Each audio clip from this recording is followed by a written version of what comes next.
maanta waa maalintii afraad ee shirka golaha wada tashiga qaran ee doorashooyinka Soomaaliya oo uu shir gudoominayay ra'iisul wasaare Maxamed Xuseen Roble runtii intii shirku uu socday maalinta ka dambaysa waa uu ka sii wanaagsanaanayay marka la fiiriyo isfahamka iyo sida ay isula jaan qaadayeen madaxda dawlad goboleedyada dalka runtii iyo gudoomiyaha gobolka Banaadir ahna duqa magaalada Muqdisho waxa ay muujiyeen bisayl sida ay u doonayaan in heshiis laga gaaro arrimaha doorashooyinka dalka hadda marka la fiiriyo sida ay wax u socdaan waxaa gabagabo ah oo hadda heer gabagaba maraya dhamaystirka qodobada maaragtay ka soo bixi doona heshiiska la filayo in halka lagu saxiixo insha Allah sida qorshuhu yahayna waxaa la sameyn doonaa oo shir weyn oo arrimahaasi lagu saxiixay ama xaflad weyn ama munaasabad la qaban doona maalinta Khamiista sida qorshuhu yahay taasoo maaragtay wax weyn u ah ama muhiim u ah shacabka Soomaaliyeed guud ahaan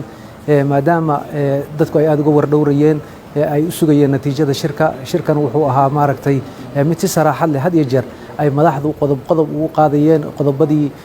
kala hore maaragtay shirka keenay in mugdiga uu ku jiray doorashooyinka la xiriiray waxaa kaloo aad sidoo kale looga hadlayay arrimaha kale iyana muhiimka u ahaa doorashada